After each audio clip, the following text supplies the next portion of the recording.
Welcome back to the Deep Discog Dive. Is this the real life? Is this just fantasy? And why are those the only two options? I refuse to be limited in my choices. If I want to exist in a liminal space outside of human comprehension that also has a Dunkin' Donuts drive-thru, then I'm gonna do it. As long as I can talk about Bicycle Race. Rip off! Today, we're talking about Queen. Let's dive in.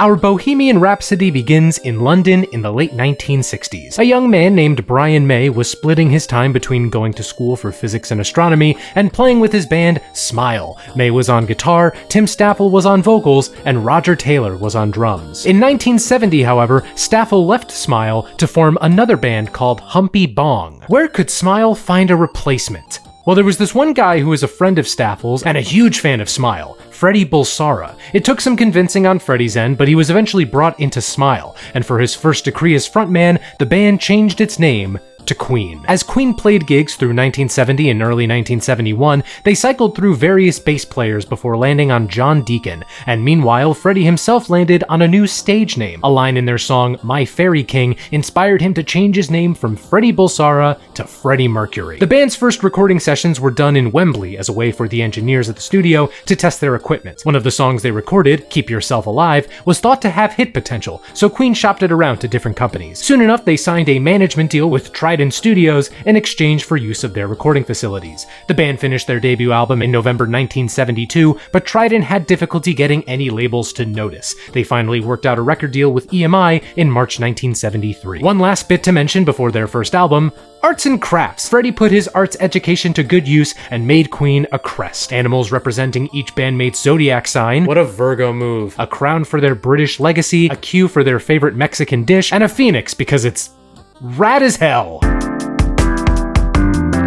In July 1973, Queen released their self-titled debut. With the help of producer Roy Thomas Baker, Queen serve up a hearty meal of heavy metal. Once you get past the lacerations, it tastes pretty good. Tracks like Great King Rat and Liar pummel you with rock bombast. At the same time, though, a song like My Fairy King is built off Freddie's subdued piano playing, and across the album, the band do a wonderful job playing with dynamic tension and release. For example, Doin' Alright was written during the Smile days, and it's a lovely song. I enjoy the intimate verses, the vocal harmonies on the chorus, plus the heavier bridge. I also like how they close the album out with a teaser of a song called Seven Seas of Rye, which will appear on their next album. It's the musical equivalent of doing a Next Time On segment. I will say though, I've never cared for Keep Yourself Alive. I know it's the band's first single, and I don't think there's another song on here that would be a better first single, but I don't walk away from it with any strong emotion. Like, yeah guys, I've been keeping myself alive for 27 years now, and look where it's gotten me. It may be rough, it may be raw, it may be other synonyms, but Queen's debut clearly shows the one-of-a-kind spirit the band had even this early on in their career.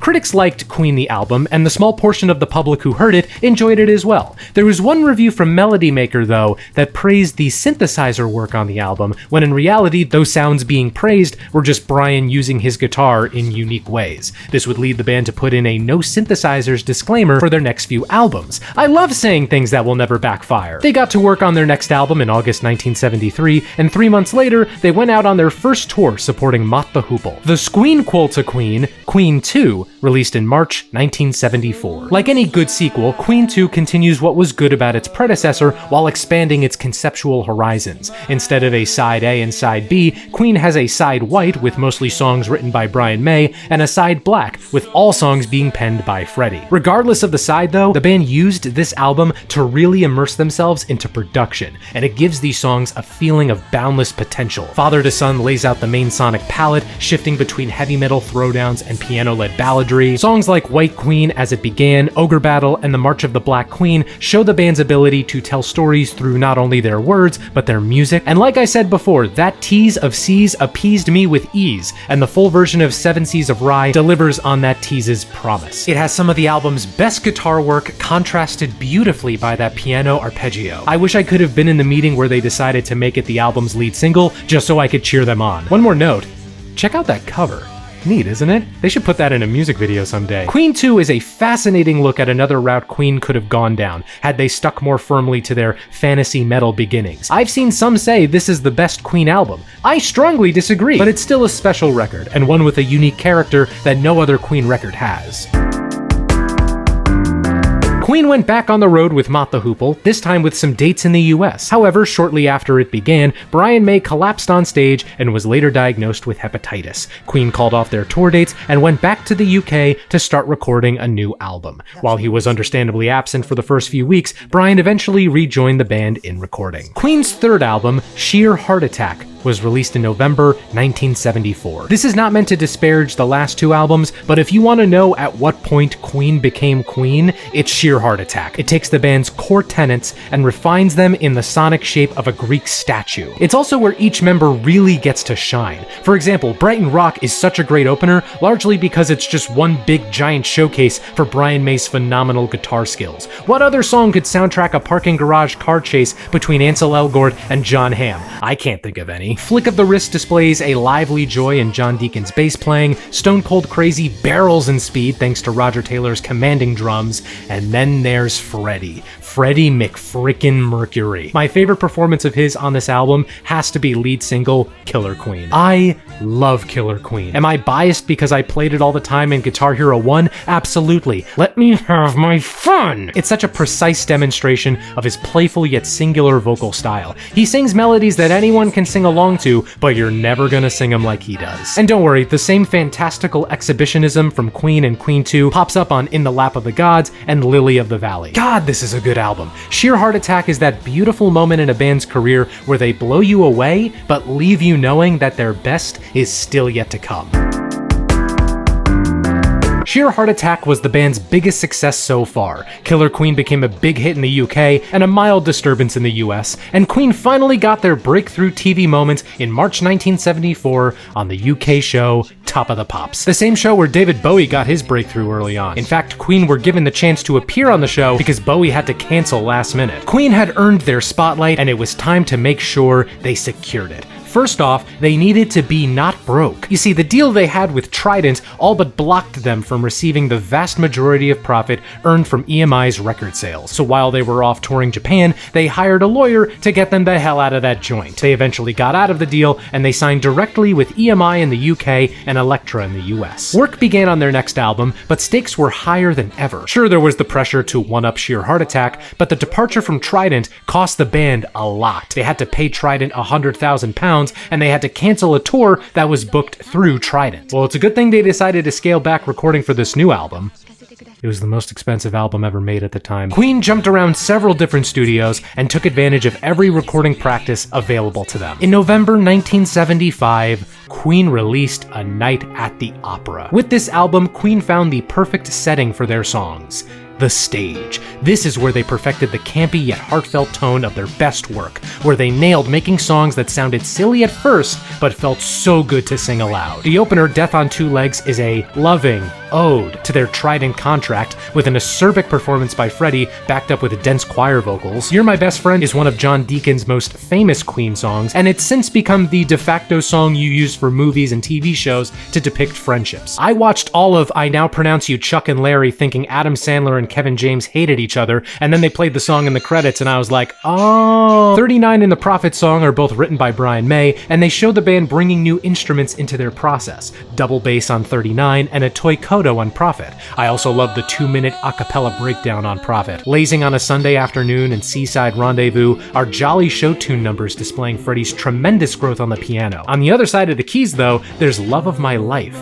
a song written for Freddie's girlfriend at the time. In my personal opinion, Queen's best ballad. But somehow, all of that pales in the face of the most well-known song off this album, and probably the most well-known song in Queen's entire discography.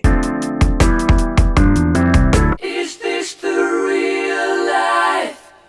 Is this just fantasy? So all the way before Freddie joined Smile, he had written a ton of little musical fragments, and he would continue toying with them and adding more all the way up to when Queen started working on A Night at the Opera. All these pieces would be enough for 3 separate songs, but Freddie wanted to blend them all together into one 6-minute opus. Said opus included an a cappella intro, tender lyrics about killing a man, a stellar guitar solo by Brian May, an operatic bridge name-dropping Galileo, Scaramouche, and Bismillah, and one of the most glorious rock outros ever committed to tape. And boy did they commit this thing to tape. By the time they finished recording the operatic section, the recording tape had been overdubbed so many times that it became nearly see-through. This song is an engineering marvel. Bohemian Rhapsody was selected by Queen as the lead single for opera, but the label strongly pushed back. Now, we can all collectively LOL and LMAO at them being concerned about the success of Bohemian Rhapsody, but at the time, it makes total sense that they would be worried. It's over 6 minutes long, and it has Roger Taylor screeching Galileo at the top of his lungs. This song should not work. And yet, I'm willing to bet on your first listen, Bohemian Rhapsody changed something about your preconceptions of what music could be. Here's my example. In the intro, there's this bit where the voices pan hard left and then hard right. I didn't know panning was a thing before this song, and hearing that as a youngin' blew my mind. Not only is that sense of invention around every corner, but the emotions within are delivered in such a universal way. Can you sit there with a straight face and tell me you don't feel something when Freddie yells, "So you think you can stone me and spit my eye?" Name a genre, name an instrument, name a scenario, and Bohemian Rhapsody is there. Polka? One ukulele?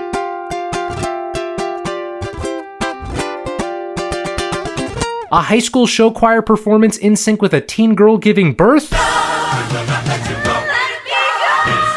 We don't need to find God, God needs to find us. There's a legitimate argument for Bohemian Rhapsody being the most popular song in modern music history, and in my opinion, it absolutely deserves it. But I swear to God, if I ever catch you doing it at karaoke. A Night at the Opera was adored by the public when it released, and Bohemian Rhapsody became a huge hit. It went to number 1 on the UK charts for 9 weeks, and it even went to number 1 in the US. Queen toured for 6 months afterwards, and in July 1976, they reconvened in the studio for a new album. This time without Roy Thomas Baker, as his contract with the band only ran for 4 albums. Taking his place somewhat was engineer Mike Stone, though the album's production is credited to Queen. In December 1976, Queen went out for A Day at the Races. This one is often viewed as the companion to A Night at the Opera, and for good reason. The 2 albums have similar production, they're both named after Marx Brothers movies, they both have 2 piano-led numbers written by Freddie, but there are definitely differences in the finer details. Freddie once joked that opener Tie Your Mother Down was Brian's attempt to one-up him for Death on Two Legs.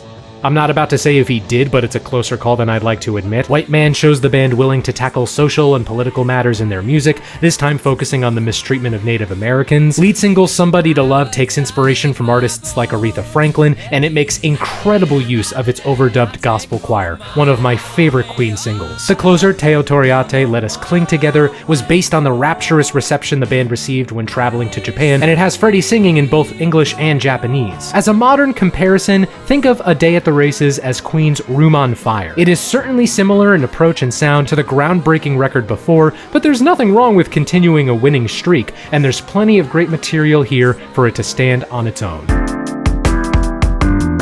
Queen were once again showered in acclaim for A Day at the Races and its associated tour. However, there were some complaints that the album was too similar to A Night at the Opera. What do you mean? They're night and day! It didn't help that the landscape of rock music was starting to change. Punk rock was blossoming in the UK thanks to bands like the Sex Pistols, and Queen's campy glam rock just didn't align. So for their next album, the band decided to pare down their sound while still keeping the elaborate harmonies and guitars. Also, speaking of the Sex Pistols, at some point during recording, not only did Freddie and Sid Vicious get into a fight, but Johnny Rotten literally crawled on all fours into the studio to say hi to Freddie. I mean, I would too, but News of the World was released in October 1977. We Will Rock You demonstrates the more accessible production that Queen was aiming for. The melody is mostly one note, the percussion is 2 stomps and a clap. Anyone can be a part of it regardless of musical skill, which is why it's become a standard at sports games. Fight from the Inside has Roger Taylor on vocals, and I think he plays every instrument on it too. The song is also dancey? It's almost disco. I wonder if they'll continue on that particular avenue. Along with the disco, there are a bunch of weird little tangents on this album. Sparse funk on Get Down, Make Love, Spanish guitar on Who Needs You, jazz piano on My Melancholy Blues, punk rock on Sheer Heart Attack, which was meant to be on Sheer Heart Attack, but wasn't finished in time. It may not be as ornate or orchestrated as the past 2 albums, but News of the World could definitely be considered more eclectic. I gotta say though, why in the name of God is We Are the Champions the second track? You're telling me this song, one of the most triumphant songs ever written, a song that would be a perfect opening or closing track on an album, is second? Make it make sense. That aside, News of the World is excellent. Proof that Queen didn't need an insane amount of overdubs to be successful. They just needed an above average amount of overdubs.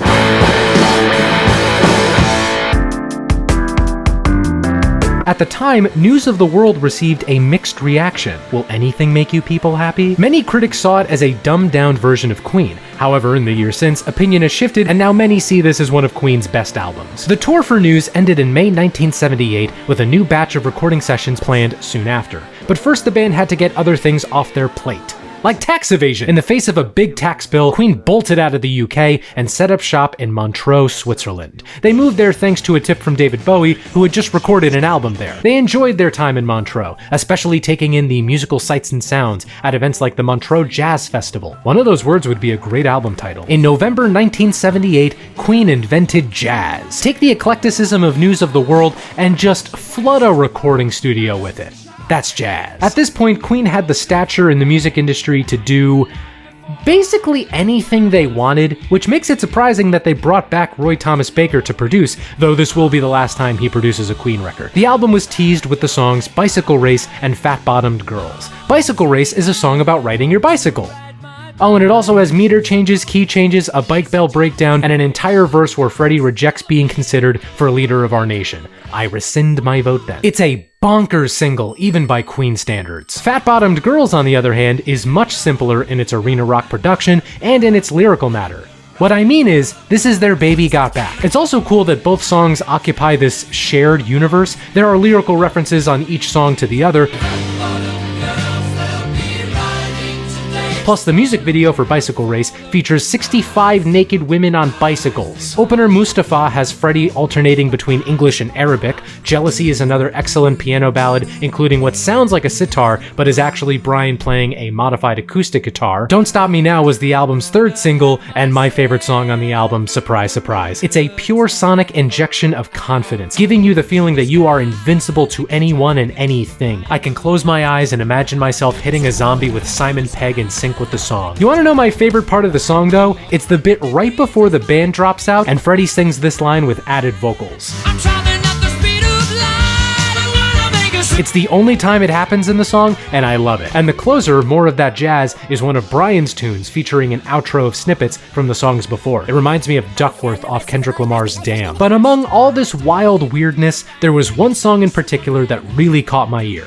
Fun It, written by Roger Taylor. Now first off, the song has a chorus that wouldn't be out of place in a Minions Facebook meme, but the sound is something else. It's smooth and sparse and danceable. Danceable in the same way Fight from the Inside was, but even more so. I know I said it before, but is Queen gonna keep on this sonic track? We'll find out in a bit, but for now, Jazz is another excellently eclectic album by Queen.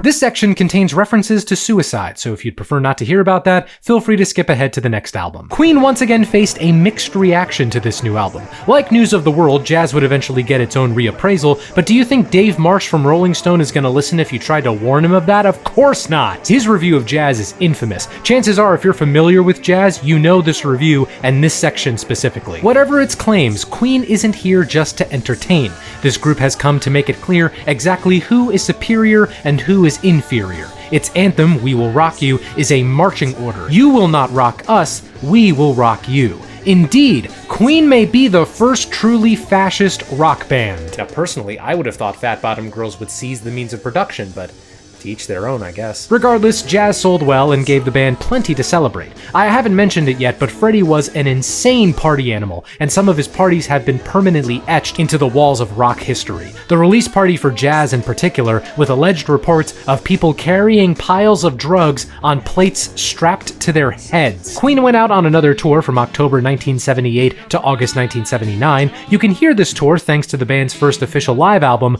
Live Killers. Following the tour, Queen went out to Munich to record at Musicland Studios with their new producer, Reinhold Mack, and in June 1980, Queen released The Game. Okay, let's start with the big guns first. You know the sound that Fight from the Inside and Fun It were teasing? Well, here it is in all its glory. Another One Bites the Dust is Queen fully seeking out the sounds of disco and the clubs, and I gotta say, it works. Arguably John Deacon's most famous song for Queen, and it shows in that legendary bass line. It's funny too, because the band initially didn't want to put it out, but were convinced to by Michael Jackson. Crazy Little Thing Called Love is the other big single. It's Freddie's homage to Elvis, though I've always considered it their take on an early Beatles track. Regardless, I enjoy it. Dragon Attack carries on the sparse instrumentation of Another One Bites the Dust, but gives it a harder rock edge. Play the Game is a nice opener with one of my favorite vocal harmonies by Queen. Everybody play the game. It also has a synth? Yep, The Game marks the first major implementation of synths in Queen's sound. By the halfway point though, The Game starts to lose its identity. Nothing is egregious, but nothing truly sticks out. Except for this song, Don't Try Suicide. Oh god, okay, this is Queen's anti-suicide song. And it comes off like a joke. The gist of it is, don't kill yourself because no one actually cares about you and you're not gonna have fun doing it. It's their version of that one part in Bo Burnham's Inside. Okay, can you not, please? Just don't, alright? That one song aside though, The Game is a good album, albeit one that feels front-loaded in a way that past Queen records didn't.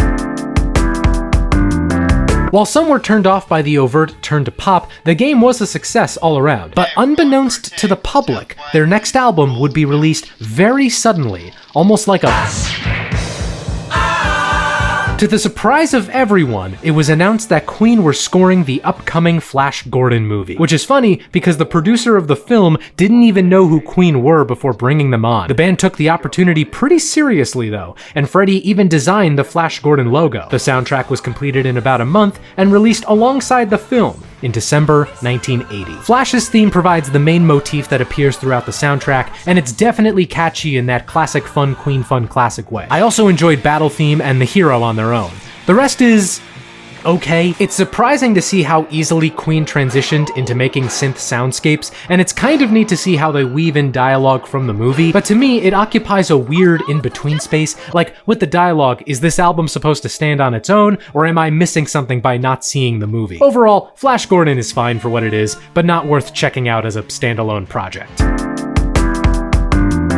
Flash Gordon, the soundtrack, was generally well received, even as Flash Gordon, the movie, commercially underperformed. In a weird coincidence, it also came out the day John Lennon died. Still, in the years since, the movie has become a cult classic. I thank you for saving every one of us. Well, you're welcome.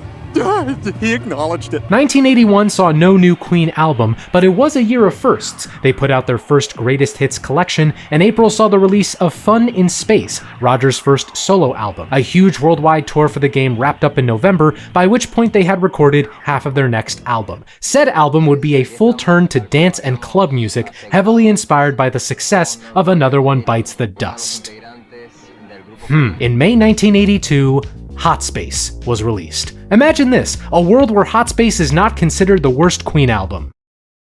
Now here's the thing, I went into this record knowing its reputation, but thinking I would still like it. Disco's been getting its due revival in recent years, and if any Queen album is best situated to take advantage of that, it's Hot Space. And you know what? It's not bad. Not great by any means, not some misunderstood classic, but not bad. I feel weird saying that because, as we'll see later on, the more synths Queen adds to their music, the more dated they sound. This album is often all synths and drum machines, but it works. Sometimes. Opener Staying Power has some great horns, Dancer mixes in some classic Queen guitars to great effect, That said, if someone were to turn away from this album after hearing its lead single Body Language, I would not blame them in the slightest. It is a deeply unsexy song. What also confuses me about Hot Space is how fully it commits to dance music, until it just doesn't. After Action This Day, the band goes back to their usual wheelhouse. Put Out the Fire and Life is Real are Brian and Freddie's respective tributes to John Lennon. Las Palabras del Amor is an okay addition to Queen's back pocket of sweeping love songs. But right at the 11th hour, Hot Space comes through with a proper hit and the song you likely know from it, Under Pressure, their collaboration with David Bowie. It originally came out in October 1981, but is on here as a closer/bonus track. Under Pressure is stellar. Freddie and David are perfect together as they play two opposing forces in the battle between hope and hopelessness, and all of it is carried by John's iconic bass line. Plus, it's the better Queen karaoke song, let's be honest here. Also, isn't it funny that this song is like a handoff between Queen's dance era and Bowie's dance era? Does that make Queen responsible for the snare on Time Will Crawl? Aside from the potential war crimes, Hot Space is okay. Hot Space was enjoyed by some. Under Pressure became their second #1 UK hit. The album sold well enough, and it did in part inspire Michael Jackson to make Thriller, but it was definitely a contentious record. The faction of Queen's fans who would proudly hold up disco suck signs did not appreciate Queen becoming a disco band. Brian and Roger were also both not fans of the new direction, leading to some strong tension within the band. Another lengthy worldwide tour commenced right before Hot Space released and ended in November 1982. 1983 was another off year for the band. Brian May released the Starfleet Project, a mini album by a supergroup comprised of him, Eddie Van Halen, and other big session musicians. In August, Queen got together for a new album, splitting their recording time between Germany and Los Angeles. The goal this time was a soft course correction, bringing back the core of Queen's established sound while adding synths and such when needed. As Roger said when they kicked off recording, let's give them the works. And they did just that. The Works, released in February 1984. The album opens with, in my opinion, its best song, Radio Gaga. For the longest time, I thought it was bashing radio and mindless pop music, but it's actually a defense of radio in the face of television and MTV. It's the band's best non-collab single since Another One Bites the Dust, even if the chorus still makes me chuckle like a 6-year-old boy. Goo goo. While The Works definitely starts with its best foot forward, the rest of the album does keep a good pace. I Want to Break Free was the album's second single and its most recognizable song after Gaga. I enjoy it, though I always felt like it was building to a grand climax that never comes. Then again, considering the title, maybe that's intentional. Also, shout out to the music video, which was banned in the US for the sin of depicting women's clothing. Hammer to Fall would become a core staple of the band's live shows, and along with Tear It Up, they show Brian at the height of his anthemic rock prowess. Machine's Back to Humans gets a lot of hate from Queen fans and people who have ears, but that's never stopped me! I like it, okay? I like the way it weaves Brian's guitar in with synths. Don't look at me like that. Keep Passing the Windows sounds like Mario Kart music. I mean that pretty highly. As a whole, The Works is a pretty good recentering. It advances Queen's sound without sacrificing anything in the process. Yet another tour kicked off for Queen, running from August 1984 to May 1985. This time without any dates in the US, oddly enough. Without a doubt, the most famous performance from this tour was their show at the Rock in Rio Festival in January 1985. An utterly incredible performance for over 600,000 people. And it wouldn't even be their most famous show that year. However, the tour was mired in some controversy due to their scheduled shows in South Africa during apartheid. During this tour, we also saw the release of Roger's second solo album and Freddie's first. The tour ended, and Queen were ready to rest. And then they heard Bob Geldof announcing them as an act for Live Aid, which was news to them. That's right, with Queen and a few other acts, the mastermind of the charity concert Live Aid just said they were playing as a ploy to rope them in. It was one of many dubious practices Bob used to get Live Aid going. Maybe Chumbawamba was right. In July 1985, Queen performed at Live Aid, a concert organized to help Ethiopia during a terrible famine. This is probably not news to you, but this performance is considered not only the best Queen performance, not only the best Live Aid performance, but one of the best live performances of any rock band ever. What was it that made this performance so highly regarded? A number of things. A tight set list, them performing right when the concert started being broadcast around the world, rumors that they were just louder than everyone else. All those things combined for an incredible show. My favorite part being not any of the songs, but the call-in response led by Freddie.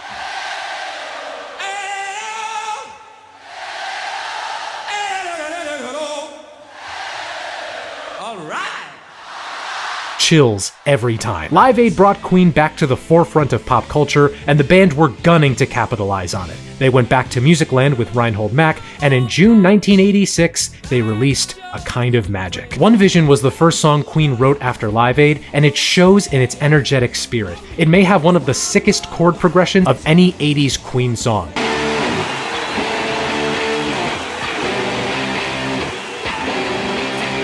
Kinda sounds like I Believe in a Thing Called Love.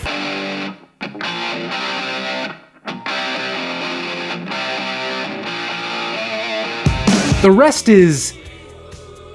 I hinted at it with Hot Space, but A Kind of Magic swings back into prominent synths, and the album sounds dated in a way no other Queen album has felt yet. One Year of Love, for example, is a sweet ballad, but the cheesy keys and sax solo reek of 80s infomercials. Even in its cheesiness, though, some songs shine through. Is Who Wants to Live Forever a stereotypical power ballad? 1,000,000% yes. But Freddie and the band, plus a string section, sell the hell out of it. Gimme the Prize Kurgan's theme is chock full of gated snares, but it's also the most heavy metal song Queen has made since Queen 2. I have something to say.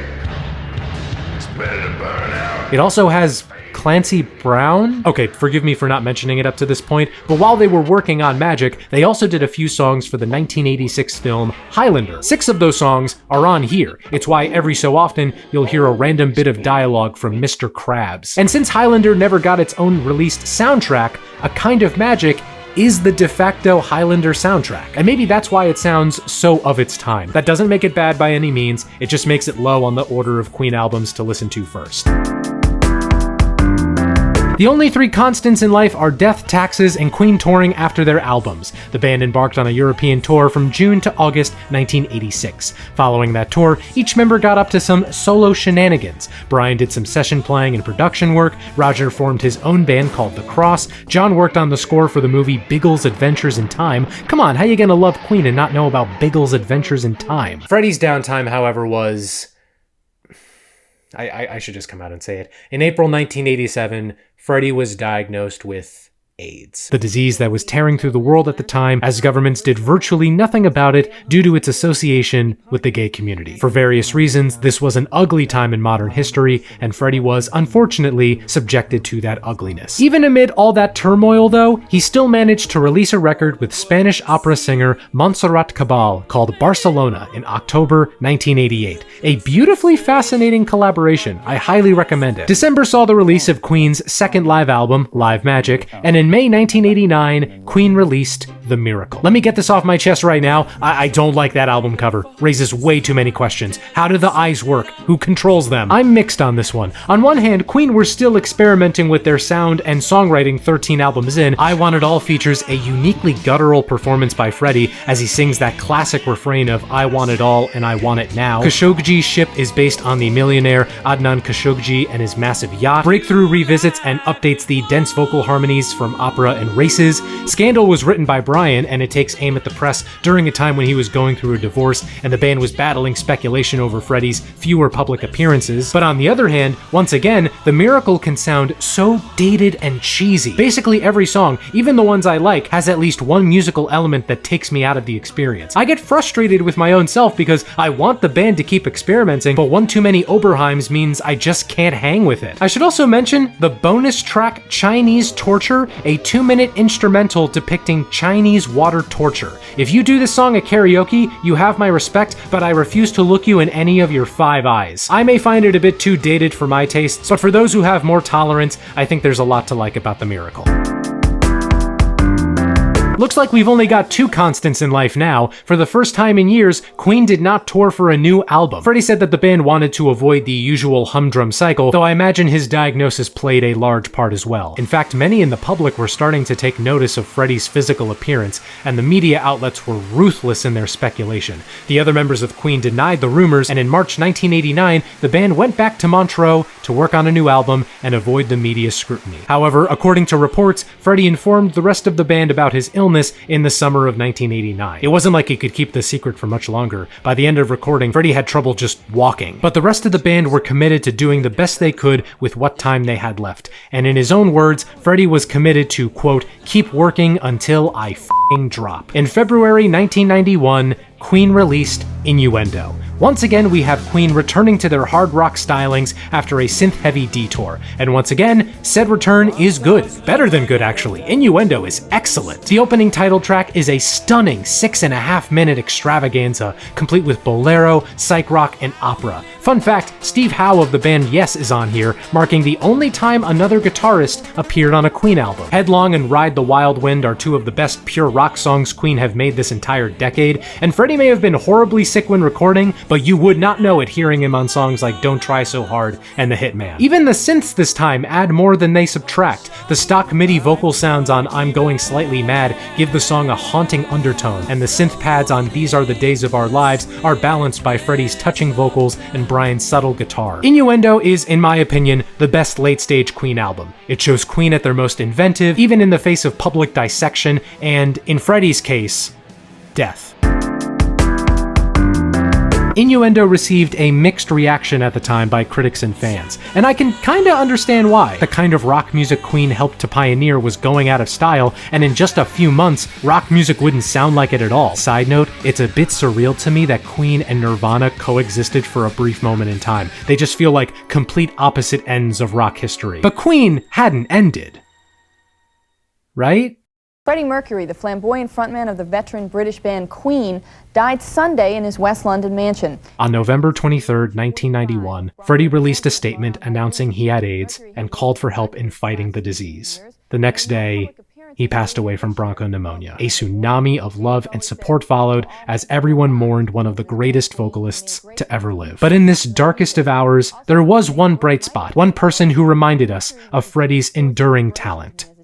Mike Myers. In early 1992, Wayne's World became a box office smash in the US, and it featured a scene where Mike Myers and Dana Carvey rocked out to Bohemian Rhapsody. This led the song to experience a second lease on life in the US, and what's especially great about it is that Freddie signed off on it. He loved the idea, and it got his approval before he passed. It's just unfortunate he didn't get to see the public's reaction. Things were radio gaga silent for the members of Queen after Freddie's passing. There was a huge benefit concert in honor of Freddie in April 1992. Brian released his first solo album in September 1992.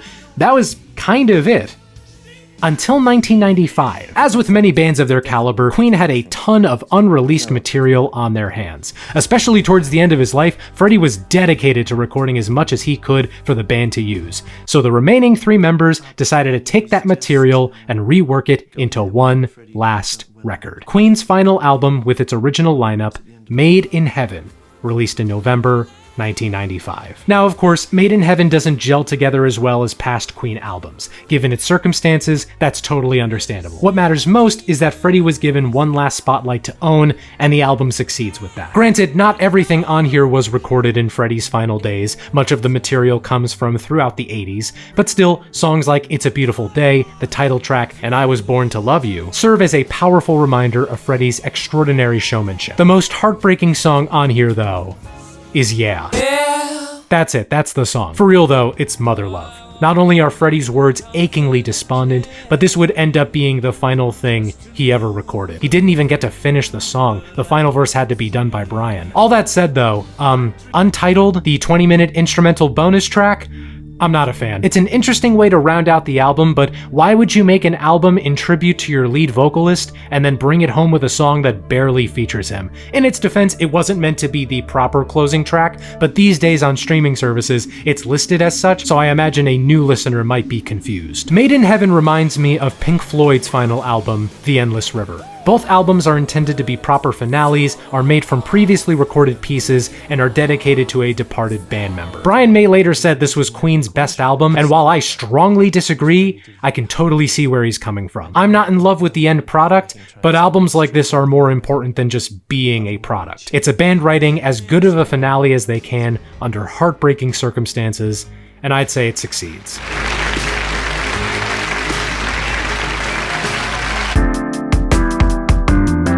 Freddie's passing wasn't the only loss that Queen suffered, though thankfully this next loss didn't involve anybody dying. In late 1997, John Deacon retired from Queen and music entirely. From here on out, Queen would just be Brian May and Roger Taylor. They continued playing random gigs here and there. Oftentimes they would bring in a guest vocalist, Pavarotti, Elton John, Robbie Williams. Each time they did, they would brand themselves as Queen plus the vocalist. But something interesting happened in 2004. Queen announced their first tour since 1986, and their vocalist would be Paul Rodgers. He had been the lead singer for bands like Bad Company and Free, and he was held in high regard by the late Freddie Mercury. And so Queen plus Paul Rodgers set out on a quick European tour, basically like a one-night stand. But what's the worst outcome of a one-night stand? An unexpected child. We have here the only time as of now when Queen made a full album with one of their guest vocalists, The Cosmos Rocks, in September 2008. Look, I don't think it needs to be said that this doesn't come anywhere close to matching the band's output with Freddie. The Cosmos Rocks is a perfectly adequate record. Queen modified their sound to be more in vein of hard rock and blues, and Paul Rodgers fits pretty well into that sound. This doesn't tarnish anyone's reputation, but I think it's only worth checking out once you've gotten through all the other Queen albums. After their one record, Queen parted ways with Paul in 2009. That same year, they appeared on American Idol and did 2 songs with contestants Chris Allen and Adam Lambert. They took a liking to Adam specifically. Heck, he sounded great singing Bohemian Rhapsody for his audition. And so, in June 2012, Queen played their first show as Queen plus Adam Lambert. Since then, Queen have continued to tour the world with Adam Lambert as their vocalist. They've teased new proper material once in a blue moon, and while I'm not betting that they'll ever get into the studio, I'd welcome it. Adam's got a phenomenal voice, and it's the least Brian and Roger could do after a decade of him being their frontman. Galileo, Figaro. The most noteworthy Queen release post-2012 has been Queen Forever, a compilation album including 3 new tracks from the 80s. My favorite of the trio being the new version of Freddie's solo song, Love Kills. The last thing I'd like to touch on is the 2018 Queen biopic, Bohemian Rhapsody. I don't really like this movie. Sure, there's the editing and the controversy around its director, plus the changes to Queen's story that range from the understandable to the disappointing to the irritated. Is that an SM7 miking a guitar cab? Is that actually how they recorded guitar? I mean, fine if it is. I just personally wouldn't use that mic for a guitar cab. Also, the capsule's not even facing the right way. That said, Rami Malek was great with what he was given. It's also cool that they gave Mike Myers a cameo and a nod to Wayne's World. Well, that's the kind of song teenagers can crank up the volume in their car and bang their heads to. It also gave many of Queen's songs a new life in the public, which is never a bad thing in my eye. And I'm sure those songs will come back into our lives in the future. Because, in my opinion, that's the secret power of Queen. Other bands may have enjoyed greater acclaim or more consistent legacies, but Queen has this singular persistence to their music. Every few years, a Queen song is featured in some big pop culture event, and it shoots up the charts because we all remember how excellent Queen songs are. The secret power of Queen isn't just their hooks or their performances, it's their endurance. If you want to get into Queen, I would recommend checking out Sheer Heart Attack, Night at the Opera, News of the World, Jazz, and Innuendo. And if you have a favorite Queen song, album, related thing, I would love to know what it is in the comments.